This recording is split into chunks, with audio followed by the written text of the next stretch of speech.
인근 지역에 생애주기라는 게 있는데요. 우리가 이제 이런 식으로 이렇게 그려드렸죠. 그래서 성장기, 성숙기, 쇠퇴기. 예, 여기가 주요 단계예요. 세 가지가. 이 쇠퇴기에서 재개발이 일어나죠. 예, 그러면 다시 성장기가 도래하기 때문에 그러면은 천이기하고 악화기는 도래하지 않을 수도 있어요. 근데 이게 전체 기간이 100년이에요.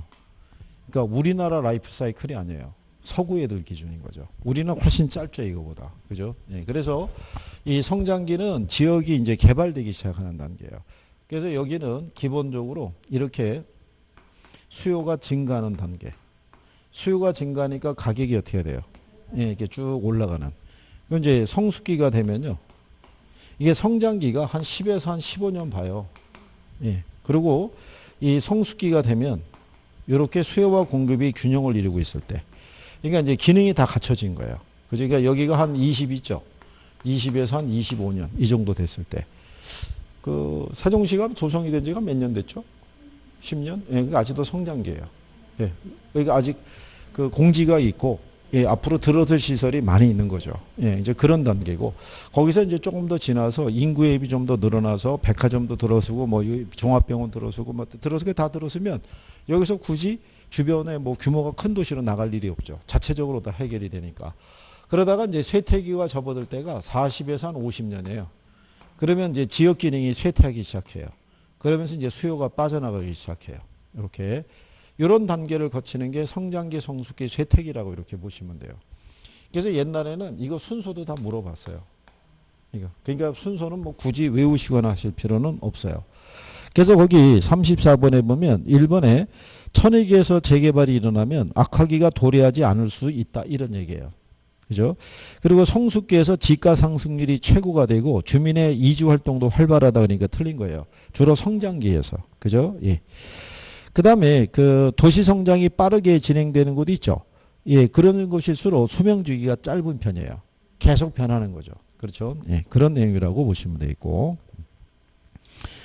그래서 이제 그 보시게 되면은 그 35번에 수명 현상의 각 국면일 때 성숙기는 개발이 진행이 됨에 따라 주변 지역의 기능이 안정이 되고 부동산 가격은 안정되거나 가벼운 상승 현상을 보인다고 그러죠.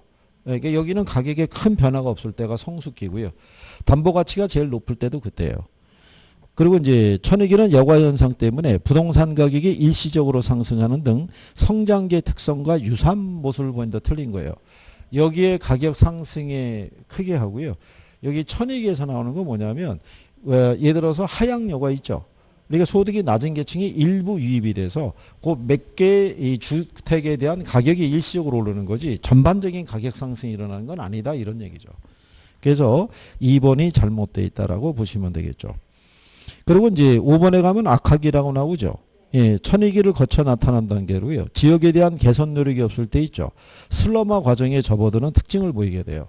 이게 슬럼이 됐다는 게 주로 이제 미국에서 흑인들이 주로 거주하는 쪽에 보면 슬럼이라고 그러는데 가보면 왜 길거리에 폐차된 자동차 있죠. 건물 있는데 전기나 뭐 이런 것들이 끊어진 그런 건물들도 있고 그죠? 막 벽면에 보면 막 낙서 막 돼 있고 뭐 그런 단계라고 보시면 돼요. 슬럼 단계. 그 정도가 되면 대부분 그 지역을 다시 활성화시키기 위한 노력이 이루어지죠. 근데 미국 애들은 워낙 땅덩어리가 넓으니까 슬럼화 단계가 진행이 됐을 때 그 상태로 해서 거의 뭐 이제 흑인들 뭐 이런 애들이 이제 거주하고 그런 경우가 많은데 근데 미국은 제도적으로 가만히 보면 미국의 인구가 백인이 있고 흑인이 있고 뭐 이제 에스파냐 뭐 이제 스페인 다양하잖아요. 그래도 절대적인 인구의 특징은 백인이 제일 많다는 거죠. 백인이 한 60%. 예, 그 정도 차지하고 있다 보니까 그래서 어느 방송에도 소개가 되는데 미국 애들이 전통적으로 흑인에 대한 차별이 되게 강하다는 얘기죠. 그게. 그러니까 이번에도 왜 웬만하면 흑인 애들은 거기 본 내용 중에 하나가 뭐냐면 흑인 애들은 한 3명 심할 때는요. 3명 중에 1명은 감옥을 한번 갔다 온다는 거죠. 3명 중에 1명은. 예, 예전에 심했을 때는 그랬대요. 지금은 그보다 조금은 완화됐지만. 근데 백인 애들은 17명 중에 1명이 갔다 올 가능성이 있다는 거예요. 이게 상당히 편차가 심한 거죠. 웬만하면 범죄자가 될 수 있다는 거잖아요.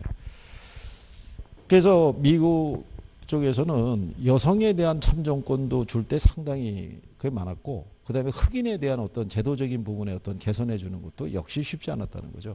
미국은 지금도 인종차별이 심한 나라예요. 그게. 그래서 특히 남부지방을 가면 그게 더 심하고. 예, 그래서 뭐 그런 경우라고 할 수 있겠죠. 예. 그 다음에 이제 36번에 보면 동일수권 나와 있죠. 예, 동일한 시장 지역이라고 그랬잖아요. 예, 그런데 거기 보시면 주거지의 동일수권이 있죠. 도심으로 통근 가능한 범위하고 일치하는 경향이 있는데 지역적인 선호도에 따라 좁아질 수 있다라고 얘기한 거예요. 주거지의 동일수권 물어보는 건 그거밖에 없어요. 좁아질 수 있다 없다? 있다. 내가 주거를 선택할 때 처음에는 통근 범위 가정하는데 교육적인 환경이라든가 우리나라 같으면 왜 집성촌이라고 그러죠. 예, 그 일가 친척이 많이 모여 있는 곳만 선호하는 사람이 있죠. 그럼 거기만 주거를 정하니까 동일수권의 범위가 좁아질 수 있죠. 그리고 소문난 고급 주택가 있죠. 얘는 다른 지역하고의 대체성이 적어요. 그래서 비교 대상을 찾기가 쉽지 않다. 이런 얘기가 되겠죠. 그리고 고도 상업지의 동일수권이 있죠. 서울, 인천, 부산 등을 포함하는 광역적인 범위에 미칠 수 있어요. 즉 남대문 시장 이런 데 있죠. 남대문 시장에서 판매하는 상품들은 전국으로 팔려나가죠. 매일 저기 그 상인들이 새벽에 이제 그 남대문 시장 가서 물건 구매해서 그래 다시 또 내려가서 장사하고 뭐 이런 케이스이기 때문에 그래서 그런 내용 정도 보시면 되겠고, 그 다음에 후보지 있죠. 예, 후보지하고 이행지는 전환 전이 있고요. 예, 이게 전이 있고 그 다음에 전환 또는 이행 후가 있죠. 예. 그러면 뭐를 기준으로 판단하는 게 원칙이에요. 이게 원칙이에요. 변화되는 거. 그러니까 여기 농지인데 얘가 만약에 택지 후보지로 지정했잖아요. 그러면 택지 안에 들어가면 주거지, 상업지 이렇게 들어가잖아요. 그러니까 동일수권의 범위에 판단하는 기준이 틀리죠. 그러니까 얘를 기준으로 하는 게 원칙인데 뭐가 낮으면, 예, 성수도가 낮으면 그냥 전을 기준으로 판단한다라고 얘기하는 거예요. 그래서 여기 17번 문제 보시면요. 5번에 후보지의 동일수권은 일반적으로 전환전의 토지의 종별 동일수권과 일치하는 경향이 있다. 그래서 틀리다는 얘기죠. 전환전이 아니라 전환 예, 후가 되겠죠. 그래서 여기 3번에 보면 이행지의 동일수권은 일반적으로 이행한다고 예상되는 토지의 예, 종별 동일수권과 일치하는 경향이 있다. 이렇게 얘기하는 경우죠. 그리고 이제 뒤로 넘어가시게 되면 지역 분석과 개별 분석이 있죠. 예, 아까 우리가 설명했었죠. 선지표가 이렇게 하는 식으로. 그래서 거기 보면 1번의 지역 분석은 그 지역 내 부동산에 대한 가격 수준을 판정하는 작업이고요. 개별 분석이라는 것은 대상 부동산의 가격을 판정하는 것이죠. 근데 5번에 가면 지역 분석이 부분 분석이고 개별 분석이 구체적인 분석이라고 했죠. 그러니까 틀리겠죠. 이렇게 예전에도 출제했었어요. 이렇게. 근데 최근에도 또 그렇게 활용하잖아요. 그러니까 기본적인 것만 알면은 뭐 푸실 수 있다라고 얘기를 하는 거죠. 그래서 이제 그런 내용이고요. 그래서 이제 39번에 보시게 되면요. 타당하지 않는 걸 물어봤었죠. 예, 그래서 거기 보시게 되면 5번에 지역 분석은 전체적 광역적인 개념인데 비해서 개별 분석은 부분적 국지적인 개념이라는 거죠. 예, 이런 건 이제 꾸준히 활용이 돼요. 그리고 3번에 가면 감정평가액을 구할 때는 먼저 개별 분석을 통해서, 그러니까 틀렸다는 얘기죠. 먼저 무슨 분석을 통해서? 지역 분석을 통해서 가격 수준을 먼저 판정해야 돼요. 그 지역 내에 소재하고 있는 요 부동산들이 있죠. 얘네들의 가격을 구체화하기 위해서는 얘네들의 가격 수준이 나와야 돼요. 여기 가격 수준이 3,500에서 만약에 4,000선이다 이렇게 나오잖아요. 그러면 얘네들의 개별 부동산의 상태에 따라 이 가격대가 어떻게 돼요? 네, 이제 나눠지는 거죠. 가장 이제 목이 좋은 곳에 있고 남향이고 그러면 제일 비싸게, 동향이고 후미진 곳에 있고 뭐 이렇게 되면은 가장 가격이 싸게. 그러니까 먼저 가격 수준이 나와야 가격 수준 안에서 개개 부동산의 가격을 구체화시킬 수 있다는 거죠. 그래서 선행 분석이 지역 분석이라고 생각하셔야 돼요. 무슨 말인지 아시겠죠? 예, 그래서 그렇게 정리하시면 되겠죠. 그 다음에 이제 한 페이지 넘기셔가지고요. 41번에 가면 지역 분석과 개별 분석에 관한 설명 중에서 올바른 걸 물어봤죠. 자, 기억해 보면 인근 지역이란 대상 부동산에 속한 지역으로 가치 형성 요인 중에서 개별 요인을 공유하는 지역이다. 그러니까 틀렸겠죠. 개별 요인이 아니라 지역 요인, 지역 요인. 예. 이렇게 출제한다니까요. 그러면 우리는 그 용어라든가 그런 부분이 있잖아요. 예, 그 부분을 정확하게 해놓지를 않게 되면은 나중에 시험장에 나오면은 도대체가 뭐를 틀리게 줬다는 거야. 그래서 못 찾다가 보면은 놓치거나 그런 경우가 많이 있어요. 그래서 그런 내용 정도는 반드시 구별을 할 수 있으셔야 돼요. 그죠? 그래서 뭐 또 잘해 주실 거라고 생각하지만 그래도 선생님 입장에서는 늘 불안하죠. 시험장에 들어가셔가지고 이게 60점 맞고 합격하셔야 되는데 그렇잖아요. 얼마 안 남았다는 얘기죠. 이제 한 60, 한 8일 정도 남았나요? 그 정도 남았을 것 같은데요. 아니 이제 생각해 보세요. 오늘이 8월 마지막 주잖아요. 다음 주에 보면은 9월입니다. 그죠? 드디어 9월에 들어오니까 다음 달이 시험입니다. 뭐 이렇게 되는 거죠. 이제 벌써 이렇게 빨리 갈 줄은 몰랐다는 얘기죠. 뭐 훅 가잖아요, 그냥. 그렇잖아요. 그니 9월 달에 4번 만나게 되면요. 그죠? 예, 그럼 추석이라고요. 예, 추석 지나고 한 번인가 더 하면 이제 종강이라고요. 완전히. 그죠? 자, 그래도 우리는 또 해볼 수 있다는 얘기죠. 그 다음에 니은에 보면 인근 지역의 경계 있죠. 얘는 유동적이고 가변적이에요. 그렇잖아요. 왜냐하면 새로운 주거 지역이 조성이 될 수 있잖아요. 예, 그렇기 때문에 유동적이고 가변적이고요. 그 다음에 지역 분석을 행함으로써요. 사례 수집의 범위를 파악할 수 있어요. 왜냐하면 얘가 속해 있는 게 주거 지역이잖아요. 주택은 사례를 구하기 쉬워요. 그러면 인근 지역 안에서 범위를 설정해서 사례를 구할 수 있는데 얘가 만약에 대형 상가나 공장 같으면은 인근 지역 안에서 사례 구하기 어려울 수 있어요. 그럼 범위를 점점 넓혀서 동일수권 뭐 이렇게까지 넓혀갈 수 있다는 거예요. 그래서 그런 내용이고요. 그 다음에 지역 분석을 행하는 목적은 구체적 가격을 파악하는 데 있다는 게 틀렸죠. 예, 가격 수준을 판정하는 게 목적이 있다. 지역 분석을 행한 후에 개별 분석을 하는 이유 있죠. 용도의 다양성과 개별 부동산의 최유 이용이 다를 수 있기 때문이에요. 무슨 얘기냐면 여기가 주거지역이잖아요.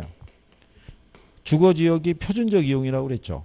그렇다고 여기 있는 개별 부동산이 다 주택이라는 법은 없어요. 여기 뭐 세탁소도 있을 수 있고 편의점이 있을 수도 있고 그렇기 때문에 지역 분석을 한 다음에 무슨 분석을? 개별 분석을 다 일일이 해줘야 된다는 거예요. 그래서 답이 맞는 게 기억이 맞는 표현이고요. 그 다음에 디귿 있죠. 예, 걔가 두 가지가 맞는 거예요.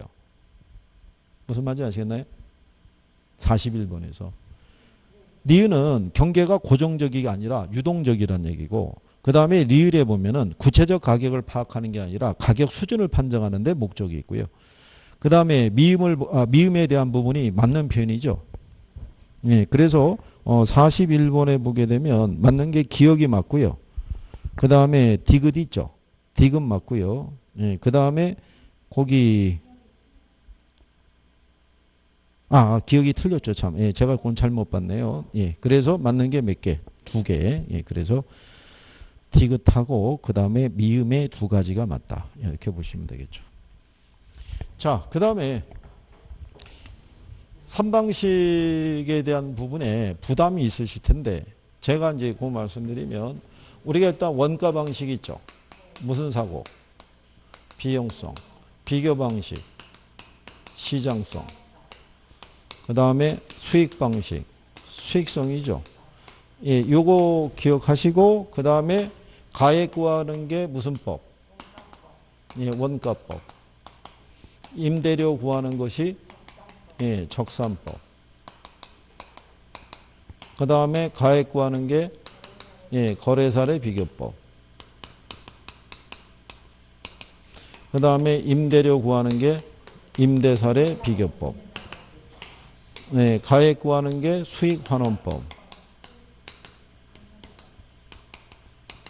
그 다음에 임대료 구하는 게 수익분석법. 예, 참고로요, 얘들도 시험에 나왔고요. 이거 무슨 사고냐. 그래서 이렇게 구하는 게 무슨 방식이냐. 이렇게도 나왔고요. 그 다음에 여기서 가액 구하는 거 있죠. 예, 무슨 법이냐. 이런 거. 예, 그래서 여기서 임대료 구하는 게 임대사례비용. 어떻게 얘도 물어봤어요. 수익분석법. 예, 요거 구분할 수 있으면 되겠고요. 그 다음에 여기서 구하는 게 무슨 가액이냐면 이게 적산가액이에요. 얘를 구하려고 그러면 제조달 원가에서 뭐를 해서 감가 수정 있죠. 요렇게 해서 가로놓기도 물어봤어요. 요렇게도. 그래서 그런 거 알아두셔야겠고요. 여기서 구하는 거는 적산 임료거든요. 예, 얘는 기초가액이 있죠. 여기에다가 기대 이율을 곱하고요. 여기에다가 뭐를? 필요 재경비를 가산해서. 그래서 이것도 이렇게 가로놓기로. 예. 그러니까 산식도 필요하다는 얘기예요. 그래서 우리가 왜 그 요약집이나 보게 되면 이게 다 들어가 있잖아요. 그래서 그 정도는 우리가 정리를 해 두시는 게 필요해요. 무슨 말인지 아시겠죠? 그러니까 여기서는 얘를 구하는 게 비준가액이고요. 얘가 비준임료잖아요. 예, 이게 무슨 임료냐? 이렇게도 나온 적이 있고. 예. 그 다음에 여기서 비준가액을 구하기 위해서는 사정 보정하고요. 그 다음에 시점 수정이 있죠. 그 다음에 가치 형성 요인의 비교 있죠. 그래서 이런 거 나오고 사정 보정. 그렇죠? 예. 그러니까 그런 이런 시기에 대한 것까지도 다 아셔야 돼요. 그렇죠? 그리고 여기서 구한 얘네들이 다 시산가액이죠. 그래서 여기서 수익환원법에 준거 수익가액이죠. 이 때문에 시산가액을 조정을 해야 된다고 그랬죠. 조정할 때는 산술평균하면 안 된다. 가정치를 둬서 가정평균해야 된다는 거. 그게 이제 꾸준히 나온 거예요. 그러면 작년 시험에서는요.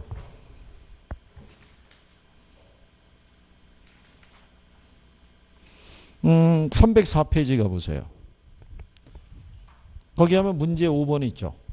예, 5번에 보면 삼방식 및 시산가액 조정에 관한 설명으로 틀린 걸 물어봤죠. 감정평가 3방식은 수익성, 비용성, 시장성에 기초하고 있죠. 근데 거기 보시게 되면 4번에 시산가액의 조정은 각 시산가액을 산술평균하는 방법만 인정이 된다는 거 틀렸을 거 아니에요. 어려운 내용이 아니죠.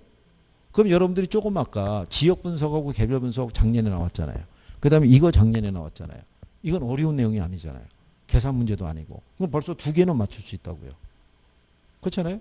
6개, 한 6문제 나오는데 2개는 먼저 이론에서 맞출 수 있잖아요. 그러니까 그게 가능하다는 거예요. 그래서 제가 반타작은 할 수 있다고 얘기하는 거예요. 계산 버리더라도. 무슨 말인지 아시겠죠? 네, 그래서 기분들 내시고 그래도 공부한 게 시험장에 가면은 지금 잘 못 느끼시겠지만 위력을 발휘해요. 간단한 애들이 다 답이 이렇게 그런 거는 탁탁 처리가 돼요. 그러니까 실수를 줄이시는 게 중요해요. 실수를.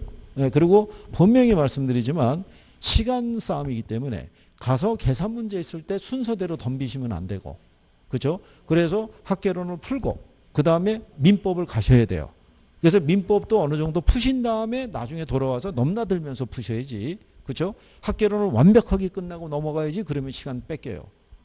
그러니까 이게 그 요령을, 그러니까 1차는 시간 싸움이에요. 1차는. 여러분들에게 제가 누누이 그러죠. 한 2시간을 주고 풀으라고 그러면 6점 넘어가요. 여유있게 갖고 풀면. 근데 그게 아니라 제한된 시간 안에 풀어야 되니까 그게 힘든 거예요. 그렇지 않겠어요? 그러니까 시험장에 조금 일찍 가셔가지고 1교시 들어가기 전에는 그거를 먼저 한번 보세요. 그 1차 정리한 것 있죠. 그거 한번 쭉 훑어보시고 그래서 아마 11시 10분인가 좀 넘어가면 1교시가 끝나요. 그러면 2교시가 1시부터 시작이라고요. 그러니까 시간이 충분하다고요.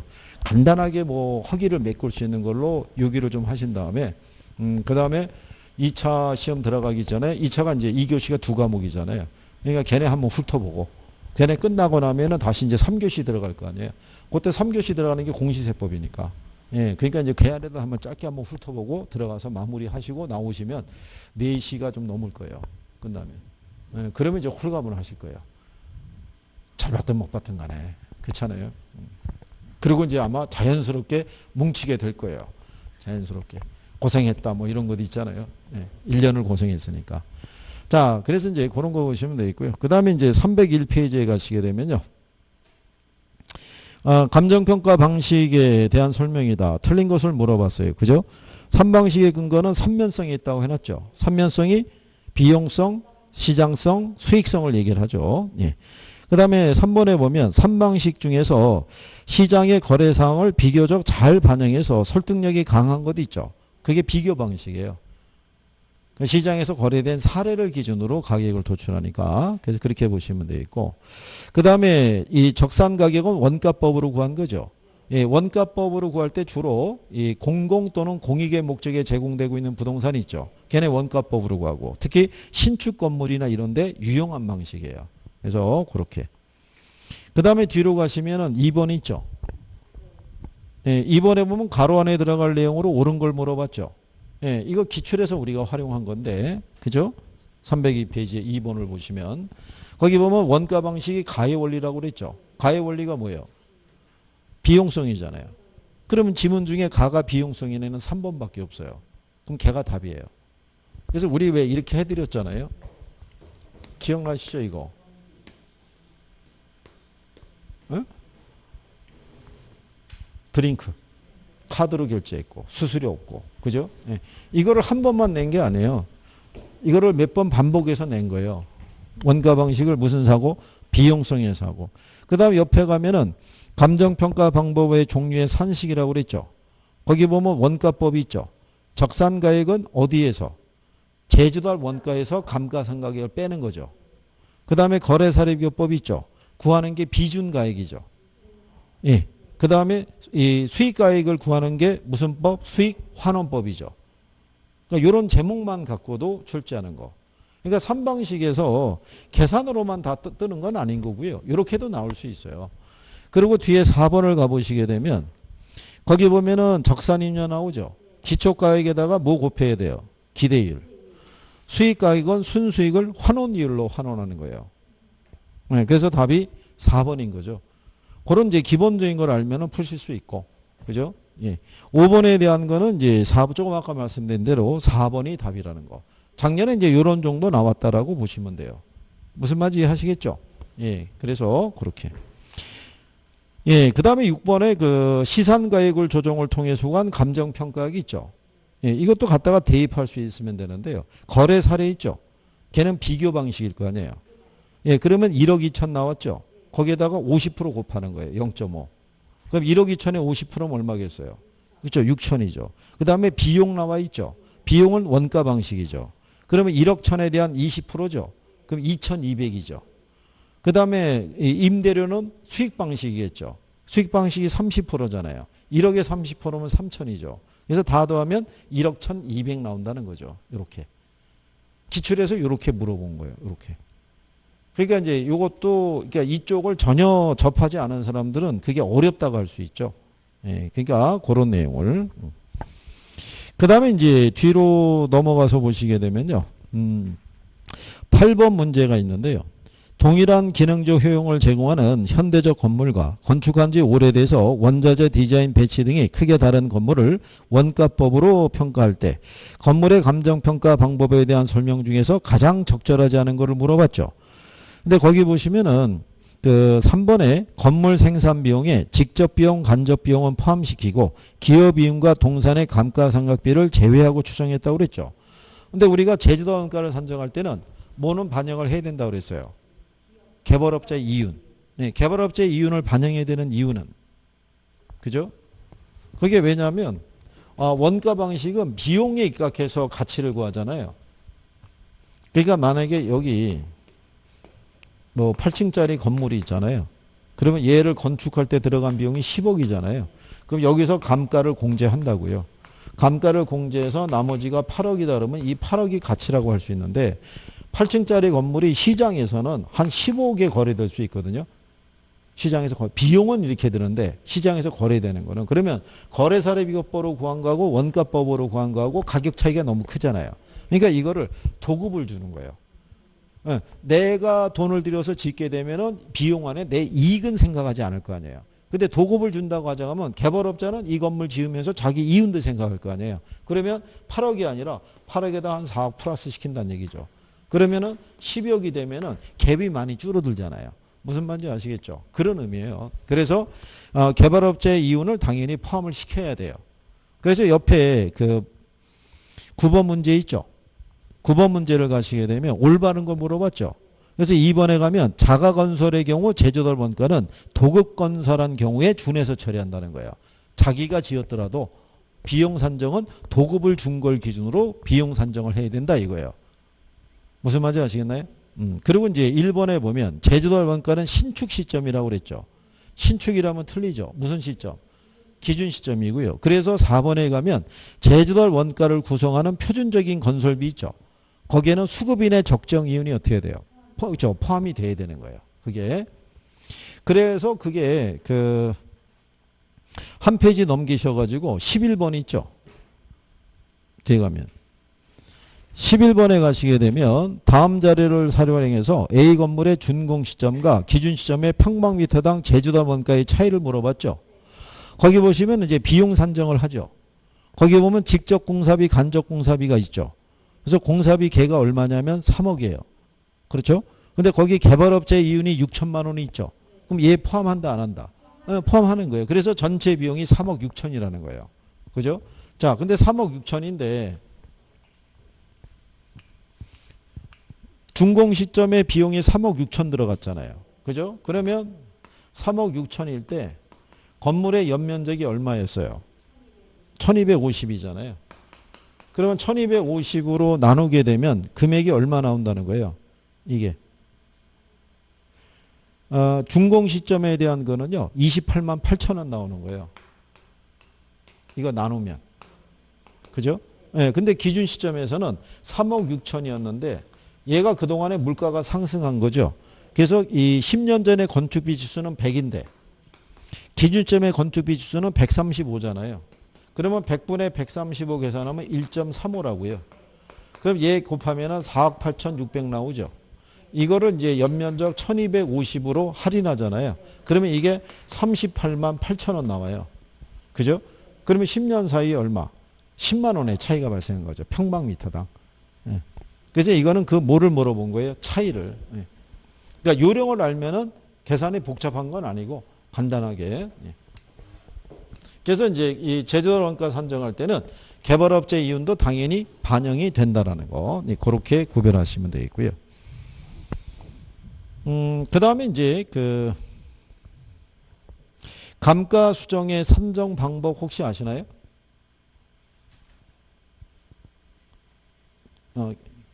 시상 뭐 조금 거기까지는 좀 그러신데 이게 내용 연수를 기준으로 해가지고요.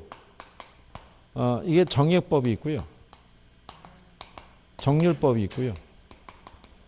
그 다음에 뭐 있다? 상환 기금법. 그 다음에 관찰감가법. 그죠? 예, 그 다음에 분해법. 내구성 분해 방식. 그 다음에 시장 추출법. 예, 그 다음에 임대료 손실환원법.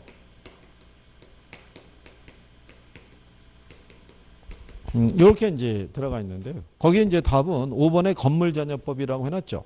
예, 그거는 이제 수익 방식에서 예, 순수익 구할 때 쓰는 방법이에요. 근데 거기까지 나오진 않을 거예요. 이제 문제의 구성상이 있으니까. 여러분들이 간평을 또 싫어하는 이유 중에 하나가 뭐냐면 법이 너무 많은 거예요. 방법이. 그렇잖아요. 제주도 원가 구하는 방법이 총구단비라고 해서 4가지 있다고 그랬죠. 4가지 그러려니 했는데 여기 왔더니 갑자기 쫙 펼쳐지는 거예요. 아, 이걸 어떻게 하지 그랬는데 또 환원율 구하는 방법이 또 시조 12 그래서 한 5가지가 또 있는 거예요. 근데 환원율 구하는 방법도 실질적으로 한 30가지 돼요. 근데 학교는 교과서에는 5개만 실려 있는 거예요. 5개만. 그래서 제가 이 감정평가 3방식에 대한 거 설명해 드릴 때 잘라서 해드리는 거예요. 수익 방식을 들어가면 방식의 종류가 되게 많은데 거기까지는 하실 필요가 없다고 보는 거예요. 왜? 기본적인 것도 지금 힘들어 죽겠는데 시험에 나오지도 않는 애들을 가지고 붙잡고 들어가게 되면 여러분들의 입장에서는 버린다고요. 그냥. 무슨 말인지 아시겠나요? 그래서 그거를 저희가 예전에 다 해봤었어요. 설명을. 다 해드려 봤는데 문제가 뭐냐면 나와야 뭐 될 거 아니에요. 안 나오는 거예요. 그죠? 그걸 한 10여 년 하다 보니까 더 이상은 의미가 없는 거예요. 그게. 그래서 그냥 두는 거예요. 그냥. 그 실상은 거기 그 13번에서 적산가액 구하는 것 있죠. 예. 그리고 뒤로 넘어가면 15번에 또 감가 수정액 구하고요. 16번에 가면 적산가액 구하는 거 이렇게 돼 있죠. 계산 문제잖아요. 근데 한 가지 알아두실 거는 여기 있는 원가법이라는 게 건물 가치 구하는 거라고 그랬어요. 그러니까 여기서 얘가 건물의 감가상각에 구하는 거예요. 그러면 실상 여러분의 계산 문제는 이게 나오는 게 원칙이에요. 그러니까 지금까지 계산 문제가 가령 예를 들어서 5번이 나왔잖아요. 한 번을 제외하고는 다 정액법으로 나온 거예요. 네, 한 번만 정률법으로 예외적으로 나온 거예요. 그럼 왜 정액법으로 내냐면 계산이 간편하다 이런 얘기예요. 그러니까 이제 여러분의 반응은 그거죠. 너희들이나 간편하지 우리가 왜 간편하겠냐 이런 거죠. 그래서 우리가 그 15번 한번 보시면은 원가법에 의한 대상 물건의 기준 시점의 감가수정액 물어봤죠. 근데 박스 안에 마지막에 보면 감가수정은 정액법에 의하고 이렇게 해놨잖아요. 그러니까 무슨 방법으로 구하라고 다 줘요. 예, 정액법으로. 그러면 정액법으로 구한 이 감가액 있죠. 예, 여기는 이거 구하면 돼요.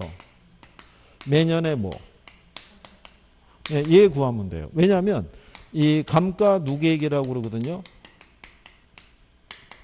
이거는 매년의 감가액이 있죠.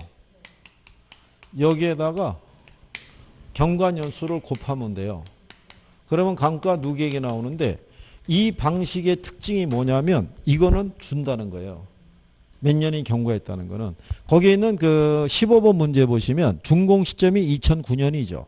기준 시점이 2014년이죠. 그러니까 준공 이후로 몇 년 경과한 거예요. 5년. 그러니까 얘가 5가 나와 있는 거예요. 그러니까 얘만 구하면 돼요. 그러면 얘를 구하는 방법이 여기가 경제적 내용연수고요. 이게 제주달 원가에다가요. 1 마이너스 잔가율을 이렇게 해서 구할 수도 있고요. 아니면 이거를 제주달 원가에서 잔존가액을 이렇게 빼서 계산해도 돼요. 요 1 마이너스 잔가율이 잔존가액이에요. 그러니까 무슨 얘기냐면 제주도 원가가 거기 2억을 줬을 거예요. 그죠? 근데 잔존가치율이 몇 프로? 10%예요. 그러면 1에서 0.1을 빼죠. 남는 게 0.9잖아요. 2억 곱하기 0.9 하면 1억 8천 나온다고요. 그죠? 근데 여기 2억이잖아요. 2억인데 잔존가액이라는 게 잔가율 기준을 구하면 되거든요. 2억이 10%면 2억에서 2천 빼면 똑같은 거예요. 그냥. 그러면 1억 8천을 경제적 년수가 50년이죠. 네, 50으로 나누면요. 360만 원 나와요. 그러면 얘가 돼 있잖아요. 그러니까 360 곱하기 5 하면 1800 나온다고요. 이렇게. 근데 이게 실전에 가면 항상 2배열로 나오는 게 아니에요. 제주도 원가가 매년 5%씩 상승한다 뭐 이렇게 줄 수도 있고요. 그죠? 그리고 이 경제적 내용연수라는 것도요. 원래 얘가 경과연수하고요. 잔존 내용연수의 합으로 돼 있어요. 그래서 만약에 또 지문 안에도 잔존 경제적 내용연수라고 그러면 경과연수하고 또 더해줘야 돼요. 예. 그러니까 이게 그때마다 조건이 틀려지잖아요. 예. 그래서 예, 이 부분에 대해서 너무 많이 이렇게 집착을 하지 않으셔도 되는데, 예. 그래서 이제 그런 거죠. 그러니까 선생도 타협을 하는 거죠. 너무 힘드실까봐 그런 내용이죠. 대신에 그 옆에 가면 17번이 있죠. 여기 이 감가상각 방법 중에서 여기 세 가지 있죠. 세 가지 중에서 복리에 따른 이자를 발생시키는 건 얘 하나밖에 없어요. 무슨 법? 상환기금법. 그래서 답이 상환기금법이에요. 거기 보면 감가수행의 방법 중에서 건물의 내용연수가 만료될 때 감가누계액 상당액과 그에 대한 복리계산의 이자 상당액분을 포함해서 당해 내용연수로 상환하는 방법이 있죠. 이건 상환기금법 하나밖에 없는 거예요. 그래서 그렇게 구별하시면 되겠고요. 그 다음에 이제 뒤로 넘어가셔가지고요. 18번에 가면 원가 방식 중에서 내용연수에 의한 방법에 대한 설명이다 이렇게 해놨죠. 정액법이죠. 정액이니까 매년 감가액이 어떻게 돼요? 일정해요. 근데 정률법 있죠. 정률법의 또 다른 표현이 체감상각법. 잔고정감법이에요. 체감상각이라는 거는 초기에 감가액이 제일 크고요. 시간이 갈수록 감가액이 점점 줄어드는 방법이에요. 그래서 얘가 제목이 한번 바뀌어서 나온 적이 있어요. 그래서 정액법은요. 감가 누계액이 잔존 내용연수의 정비례해서 증가해요. 그러니까 이런 거죠. 지금 우리가 여기 매년의 감가액이 얼마로? 360. 그럼 1년차 때 360이잖아요. 그러면 2년차 때도 어떻게 돼요? 그러면 누적이 되면 720이잖아요. 그러니까 감가누계액이 시간의 경감에 따라 점점 커지는 거죠. 예, 그래서 직선법이라고도 얘기하는 거예요. 일정하게 감가액은 건물의 가치는 일정하게 줄어들면서 감가누계액은 어떻게 돼요? 비례해서 증가한다는 얘기죠. 경과연수에 비례해서. 그래서 방법을 뭐라고 그러냐면 직선법이라고도 얘기를 해요. 그래서 이제 그런 내용을 예, 구별을 하시면 되겠고요. 그리고 물론 이제 그 19번에서는 잘못된 게 3번에 가면 정렬법은 초기에 상각률이 크다고 그러죠. 상각률이 큰 게 아니라 초기에 상각액이 큰 거죠. 정률이잖아요. 그게 틀린 건데 20번에 혹시 가보시면은 부동산 평가에서는 물리적 내용연수에 따라 감가상각인데 틀리고요. 물리적 내용연수가 아니라 경제적 내용연수. 근데 여기에 왜 지금 감정평가 이론에서는요. 감가액을 산정할 때 무슨 내용연수를 기준으로 이거 없어졌어요. 삭제가 된 거예요. 그래서 아마 이 요건을 내기는 조금 쉽지 않을 거라고 봐요. 그래서 이제 그런 내용 정도라는 거는 이제 구별하시면 되겠고, 다만 이제 이 감가 이쪽에 대한 부분에 있었을 때 구별을 하시는 부분에 있었을 때 뭐는 하나 알아두시면 되냐면, 우리 그때 수업할 때 이렇게 해드린 게 있거든요. 감정평가상의 감가수정이 있죠. 기업회계상의 감가상각이 있죠. 얘는 제주도 원가 기초로 해요. 여기에서 뭐를 공제하는 거예요? 예, 감가액을 공제해서 얘는 시장 가치를 구하는 개념이고요. 여기는 취득 원가예요. 여기에서 감가액을 공제해서 얘네는 무슨 가치 구하는 거다? 장부 가치 구하는 거예요. 그죠? 그러니까 이 감정평가상에서는 물건의 가치를 정확하게 산정해야겠죠. 근데 우리가 이런 얘기잖아요. 전체 수명이 50년이잖아요. 그러면 여기 기업회계상에서는 매년 만약에 360만 원씩 감가가 발생했죠. 그럼 서류상으로 얘가 만약에 몇 년이 경과했으면 10년이 경과했으면 만약에 건물에 대한 전체 가치가 2억이라고 그러면 2억에서 얼마 빼는 거예요. 3,600 빠지는 거예요. 장부상에서. 근데 감정평가상에서는 이 물건의 적정한 시장 가치를 구해야겠는데 얘가 관리 상태에 따라 지은 지는 10년 경과했지만 실제로 한 40년이 된 것 같이 관리 상태가 부실한 애도 있고 아니면 관리 상태가 양호한 애도 있을 수 있어요, 없어요? 그럼 거기에 따라 잔존 가치가 틀린다고요. 이거는 계산에서는 안 나오거든요. 그러니까 평가사가 직접 가서 관찰하란 얘기예요. 그러니까 얘는 관찰 감가를 인정해요. 근데 얘는 인정한다, 안 한다? 얘는 안 하는 거예요. 요거 두 개가 포인트예요. 일단 만약에 혹시 이론으로 나왔을 때 얘기해요. 이게 이론으로 안 나온 지가 꽤 오래된 거예요. 이게. 그래서 이거를 설명을 하면서도 여기까지 하시면은 아마 조금 더 머리 아플 텐데 라는 생각이 드는 거죠. 아까 거기까지는 괜찮았다는 얘기죠. 시산가액 산술 평균하면 안 된다는 거. 지역 분석과 개별 분석이 있을 때 지역 분석이 전체적인 이건 좋다는 얘기죠. 근데 여기를 계산하거나 이런 거 나오면 이제 싫어하는 거죠. 복잡해지니까. 그래도 안 할 수는 없으니까. 그렇죠? 그래서 여러분들이 한 페이지 넘기셔가지고 22번 가보세요. 22번에 가보시면 자 기억에 회계 목적의 감가상각은 취득 가격을 기준으로 하죠. 근데 감정평가의 감가수정은 제주도 원가를 기준으로 한다. 맞는 표현이겠죠. 그 다음에 니은에 보면 회계 목적의 감가상각은 관찰감가를 인정하나 감정평가의 감가수정은 관찰감가를 인정하지 않는다 그랬으니까 틀렸겠죠. 그러면 답이 5번이 돼요. 그렇죠? 기억은 들어가야 되고 니은이 들어가면 안 되니까. 이런 요인이라도 예? 무슨 얘기인지 아시겠죠? 그러니까 이게 포인트가 될 수 있으니까 그거라도 너무 어려운 거는 좀 그렇다 손 치더라도 무슨 말인지 아시겠나요?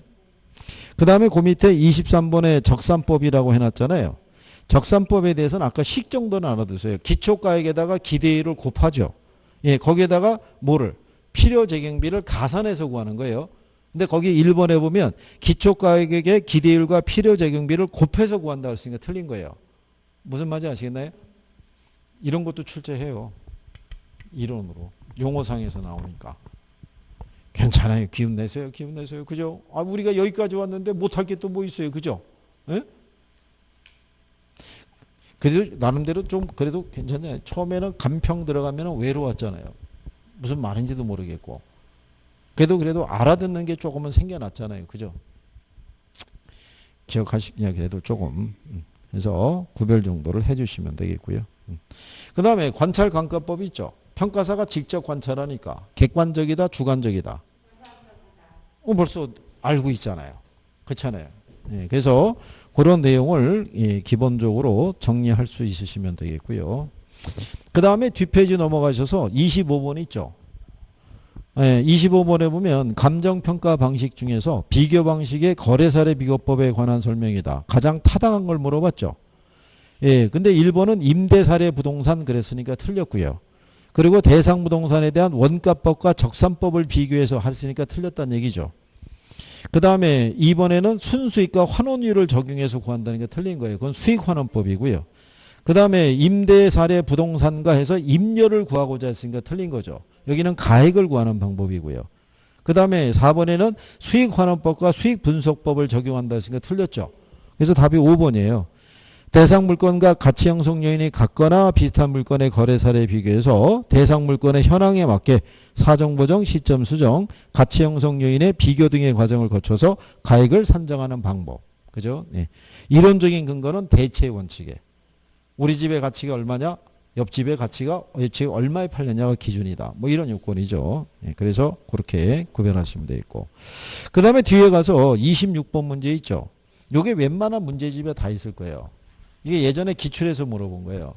자, 우리가 시점 수정이 있죠. 거래 사례 자료에 거래 시점 가격이 있죠. 이거를 무슨 시점으로?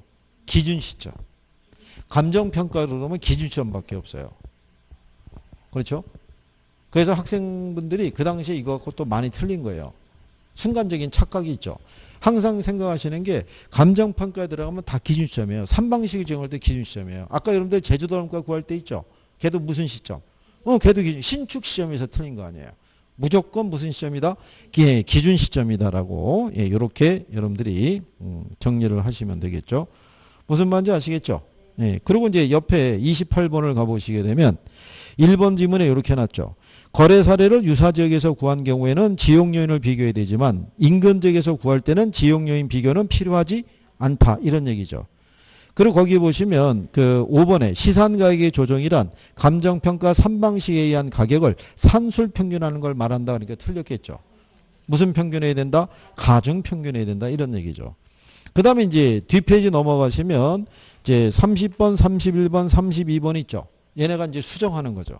그렇죠? 그래서 잠깐 쉬었다가 이어서 또 해보시죠.